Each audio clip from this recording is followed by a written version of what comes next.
साध्या कारणानं आपले घर तुटले. जी बांध फोडायला नाही पाहिजे तोच बांध नेमका आपण फोडणार. 1 एकर जास्त घेना, बांध फोडून 3-4 लाख रुपये तिकडे घालण्यापेक्षा परत वरून म्हणणार माळावरचं गेलं तरी हरकत नाही, पण याची जिरायचीच. म्हणजे माळावरचं गेलं आणि याचीही जिरली नाही. आपण ज्या खोडी आहेत ना त्या पुऱ्या बंद करा. समाजाला हिताच्या गोष्टी आहेत. या समाज उंचीवर न्यायचा असला, त्याची प्रतिष्ठा कमी होऊ द्यायची नसली, आपल्याला बदलावं लागणार आहे. एकमेकाच्या बांधा नाही फोडायची. 5-5 पिढ्याचं वैर झालंय आपलं. बोलाना सुद्धा त्या बांधापायी. बांधाचे भांडणं करायचे नाही. आणि आणखीन एक काम, दारू कोणी पिय जाऊ नका. पिणारच आवडाला का कर लय उंबले दांडी मला येड्यात काढी. ते गोड बोलून खाली उतरी देत, चला चला थोडत जायचं आणि मला धोरगडी देत. आणि बाजूला सारखा सारखा तेच म्हणतात आणि मलाच तुडी देत. आणि बाजूला सारखा म्हणतात सरकी तू कुणाला. मला चिवर बेजार केलं. एवढ्या जाग्यात मग ढोपर मोड होते. हाणून हे कोपर हाणतय ते कोपर हाणतय, काही गुडघ्याने हाणतात असे. आणि परत म्हणतात पाटाला लागून द्यायचं नाही, पाटील आपले. आणि खपा खप गुडघे हाणतोय मागून.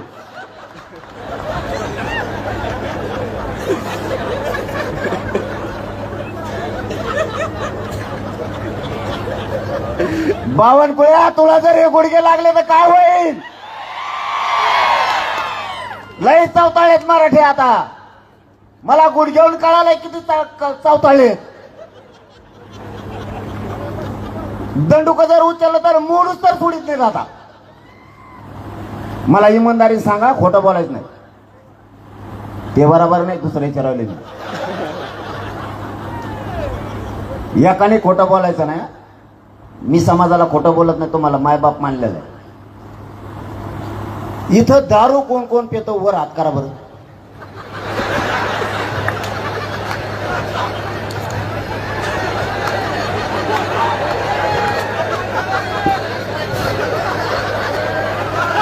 दारू कोण कोण पितो वर हात करा.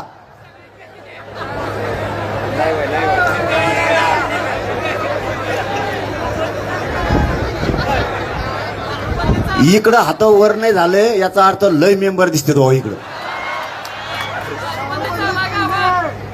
गावात दारूबंदी. आणि मग तू कुठून पिऊन आला.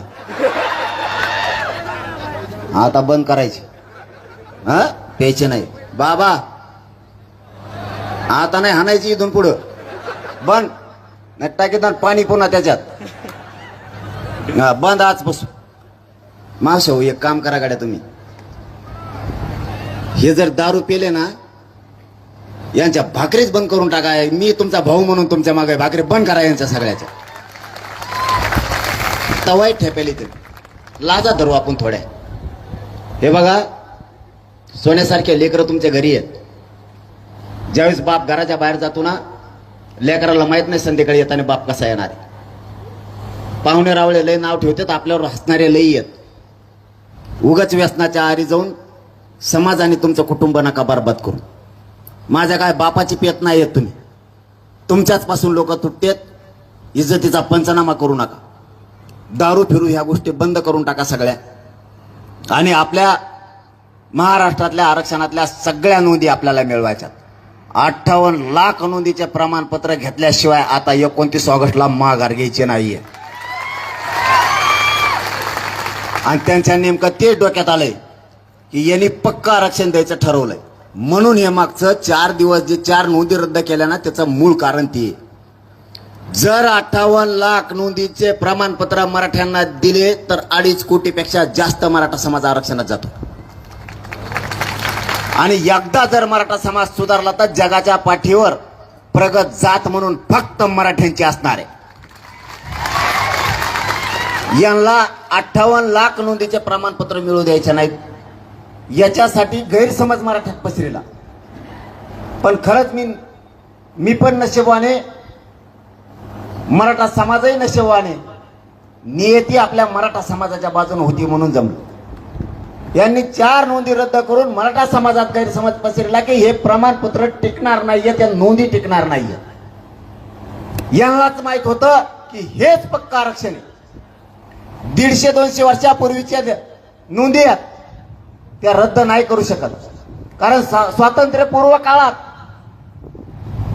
जे कोणाची जात जनगणना नोंदली होती त्यावेळेस हेतू नव्हता. या हेतूमुळं ही जात लावत आहोत असा स्वातंत्र्यपूर्व काळात हेतू नव्हता. जी रियालिटी होती, जी सत्यता होती ती मांडली गेली होती. आता हेतू आहे. त्यावेळेस कुणबी नोंद केली गेली. पुढे जाऊन आरक्षण मिळणार आहे कोणालाही माहित नव्हतं. ज्या ज्या जातीची जात लिहिली त्यांनाही त्या काळात माहित नव्हतं की पुढे गेल्याच्या नंतर आरक्षण मिळणार आहे. सारा वसुलीकरणाच्या कारणानं ज्या त्यावेळेस शेती कसणाराकडं त्या कुणबी लिहिलं जायचं, म्हणजे सारा वसूल करायला त्यांना सोपं जायचं. म्हणून यांच्या डोक्यात आलं 58 लाख नोंदी म्हणजे मराठ्यांचं पक्क आरक्षण. आणि मी मात्र ते पक्क देण्यासाठी लढतोय. मग यांच्यात चलबेचल सुरू झाली. शेवटचा डाव का टाकायचा तर मराठ्यात गैरसमज पसरायचा. कारण लाखो पोरांनी पोरीने ऍडमिशन कुणबीतून घेतलंय. त्यांच्यात गैरसमज झाला पाहिजे की जर आता ऍडमिशन गेलं, नोकरी गेली, आता करायचं काय. पुरा समाज टेन्शन मध्ये आणायचं ठरवलं होतं. परंतु नियती मराठ्यांच्या बाजूने होतोय. मला कळालं बावनकुळेंनी पत्र काढलंय नोंदी रद्द करा म्हणून. मंत्री संविधानाच्या पदावर बसल्याचं असल्याच्या नंतर कायद्याच्या चौकटीत मंत्र्यांनी काम करायचं असतं. कशाच्या बद्दलची इन्व्हेस्टमेंट आपण करून देतो याच्याकडे बारकाईने लक्ष ठेवावं लागतं. आपण कायद्याच्या चौकटीत बसलोत, आपण कायद्याच्या पदावर बसलोत म्हणून कसलाही निर्णय घ्यायचा नसतो. मूर्खातला मूर्ख मंत्री सुद्धा मराठ्यांचे प्रमाणपत्र रद्द करा म्हणून लिहून देऊ शकत नाही, पत्र नाही काढू शकत. एवढी तरी आम्हाला मराठ्याला बावनकुळे अक्कल आहे. मला कळालं याने पत्र दिलंय, म्हणलं पत्र इकडे घे. आता अधिकाऱ्याची गोची अशी झाली, पत्र द्यावा तर सरकार आहे पलीकडून, नाही देवा तर यो विचित्र प्राणी आहे, यो काय बोलल भरोसा नाही. कारण मी जातीसाठी कोणत्याही टोकाला जाऊ शकतो. मायबापा जातीच्या लेकरा बाळासाठी कोणत्याही टोकाला जाऊ शकतो. पत्र दे म्हणलं, बाकीचं शहाणपणा करू नको. त्या उपजिल्हाधिकाऱ्याने बेनं देऊन टाकलं. त्याला वाटलं आता जे होईन ते होईन. तिकडून बावनकुळ्या धवशी तू, इकडून मी ये. हे मराठ्याचे पोटे जर पिसाळे कुठं रेटायला बसलेत. गल्लीत कुत्रं नसतं का एखाद बार पळायला लागतं, मागून पोरं गोटे घेऊन पळत येत, आपोआप हागत होते. तसं त्याला आलं टेन्शन. आता काय होईल माहित नाही. पत्र मायबापा हातात लागलं. त्याच्यावरती त्यांनी स्पष्ट लिहिलंय, या ज्या कुणबी नोंदी आहेत ना या 5 दिवसाच्या अवैध करण्यात याव्यात.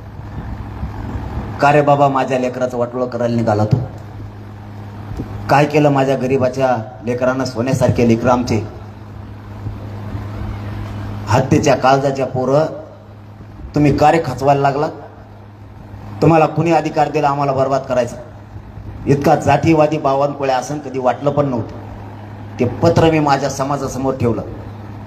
दुसरी गोष्ट हाती लागली. सरकारी दप्तरात घेतलेले निर्णयाची प्रत जात पडताळणी ऑफिस मधून मिळाली. संभाजीनगरचे, छत्रपती संभाजीनगरचे जे कुणबी प्रमाणपत्र रद्द केले त्याच्या अगोदर निर्णय झालेला आहे या कुणबी प्रमाणपत्राची व्हॅलिडिटी देण्यात यावी म्हणून. म्हणलं पत्र दाखव. झाली ग गुची पुन्हा. तेही पत्र मी माझ्या मराठा समाजाला दिलंय की व्हॅलिड प्रमाणपत्र कुणबीचं देण्यात यावं म्हणून. आणि मग मात्र मराठींचे तळपायाच्या आगमस्तकाला गेले. आणि इतका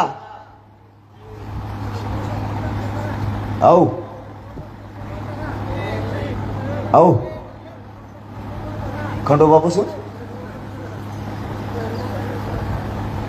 भैरोबा बसून अय यार बसून द्या ना. ते लागत तर ज्याच्यात एक एक तुला माहित ते राहून दे ते कोणती ती 50 जणांना एकटा बेजार करतो ते लय अवघड खेळायचं. शेजारचे परेशान झालेले असते ना अर्धे वासानी आणि अर्धे त्याच्या शाखो तिले मेळ बेकार असतो. जा म्हणल्यावर तर ते जास्त एडवून करतो. त्यामुळे जा म्हणू नका तुम्ही ध्यान देऊ नका. दोनही पत्र आपल्या हाती लागले आणि मराठ्यांच्या लक्षात आलं खरं असून सुद्धा रद्द केलं जात आहे. माय बाबा मी तरी काय करू. तुम्हाला खरं आरक्षण दिलेलं असून सुद्धा सरकार दबावपोटी जर रद्द करणार असलं तर तुम्हाला सरकारचा बाप व्हावा लागेल. तेव्हा टिकन नाही तर कधीच मराठ्याला मोठे नाही होऊ देणार. कधीच नाही. तुमचं सत्य असून जर जात आहे तर खोटं तर टिकूनच देणार नाही. त्या दिवसापासून अशी महाराष्ट्रात लाट उसळली की प्रचंड मोठी. आता माझी तुम्हाला एकच विनंती. त्यांचं एक षडयंत्र हे शेवटचं होतं ते हाणून पाडलं. त्यांच्या डोक्यात होतं सातारा संस्थांचं आणि कोल्हापूर संस्थांचं गॅजेटेड द्यायला लागलाय. हे पक्का आरक्षण कारण त्याच्यात 3,85,000 नोंदी आहेत. 6.5 लाख पेक्षा जास्त मराठा समाज आरक्षणात चाललाय. सुधारला अख्खा पश्चिम महाराष्ट्र. करोडो लेकरांचं कल्याण होणार आहे. करोडो. त्यांना ते द्यायचंच नाहीये म्हणून हे माझ्या पुढं संकट त्यांनी आणलं होतं की हे आरक्षण टिकणार नाही, या नोंदी टिकणार नाहीत. तुम्ही व्हॅलिड झालेला रद्द करायला लागलात मराठ्याला तेवढं तरी कळतं ना. आता तुमच्याकडं एकच जबाबदारी. आपल्या समाजाच्या लेकरावरती संकट आलंय. या संकटात समाजाच्या बाजूने उभा राहा. सगळ्या पक्षातल्या नेत्यांना मराठ्यांच्या माझं आव्हान आहे. बावनकुळ्या जर जातीसाठी करत असेल खोटं काम तर सगळ्या पक्षातल्या मराठ्यांच्या नेत्यानं जातीसाठी खरं काम करायला तुमचे लेकरं मराठ्यांच्या संकटात आले. तुम्ही जर मराठ्यांच्या बाजूने उठले नाही तर आम्हाला काही दिवसांना असं म्हणायची वेळ येऊ देऊ नका की तुमचं मराठ्यांचं रक्त आहे का नाही. तुम्हाला खूप जड जाईल. त्याच्यानंतर सगळ्यात मोठी ताकद मराठ्यांची गरिबाची. तुमचं राजकीय अस्तित्व उद्ध्वस्त करायची ताकद मराठ्यात. हे जे मंत्री जाणून बुजून करायलेत यांच्या माग सगळ्या मराठ्यांच्या नेत्यांनी लागलं पाहिजे. खोटं तुमच्या डोळ्या व्यक्त करायला लागला तुम्ही गप कसकाच बसलात.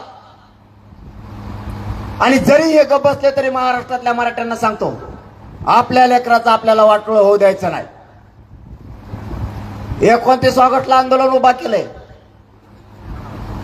आंतरवालीला शेवटचं निर्णायक आंदोलन करायचं. एकही GR ठेवायचा नाही. एकही प्रश्न शिल्लक राहता कामा नाही. 58 लाख नोंदीचे प्रमाणपत्र घ्यायचे. त्याशिवाय सरकारला सुट्टी आंदोलनात द्यायची नाही. सातारा संस्थान, कोल्हापूर संस्थान, पुणे आणि औंध या 200-250 वर्षापूर्वीच्या नोंदी आहेत. याचे GR काढून तातडीने लागू करायला लावायचे. त्याशिवाय माघार घ्यायची नाही. हैदराबाद गॅजेटियरनुसार सगळे प्रमाणपत्र मराठवाड्याला घ्यायचे. त्याशिवाय सुट्टी द्यायची नाही.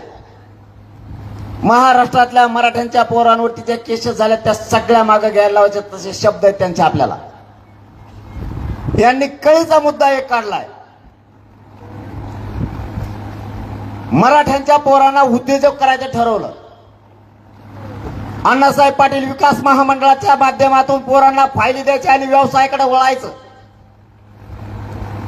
हा जाणीवपूर्वक कट रचून घाट घातला गेला.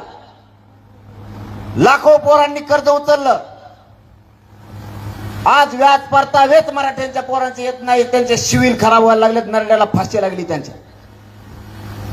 सगळ्या पोरांचे व्याज परतावे घेतल्याशिवाय यांना आता सुट्टी द्यायची नाही. सगळे पोरं मोकळे करायचे. ओबीसीच्या सगळ्या सोयी सुविधा घेतल्यात आपण GR काढू. पण राज्यात शिकणारे पोरं देशांतर्गतचे जेवढे पोरं पोरी आहेत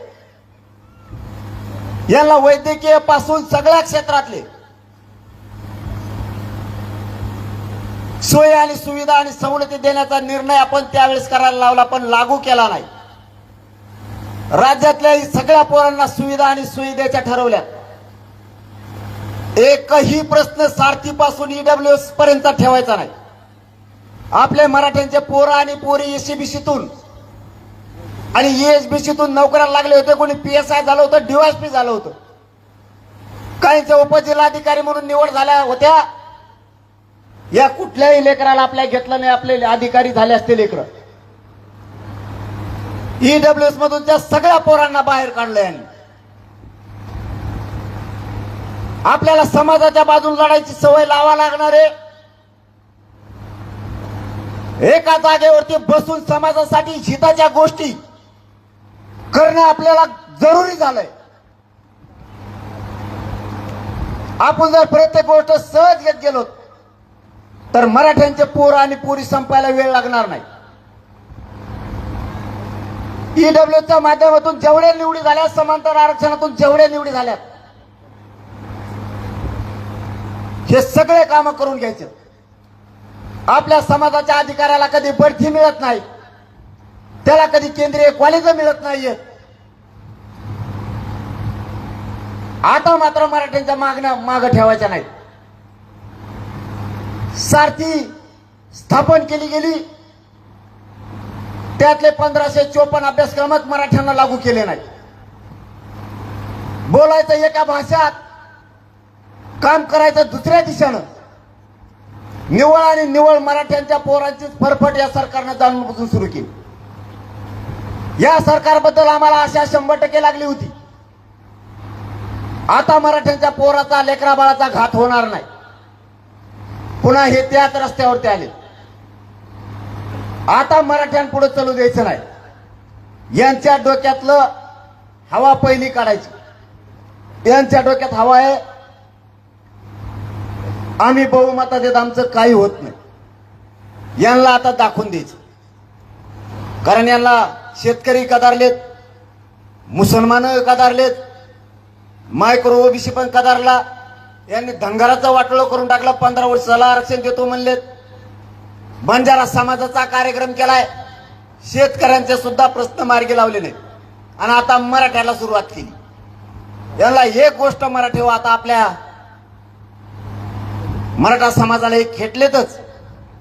यांना आता दाखवून द्यायचं. यांचा एक शब्द आहे, सत्तेपुढं शहाणपण चलत नाही.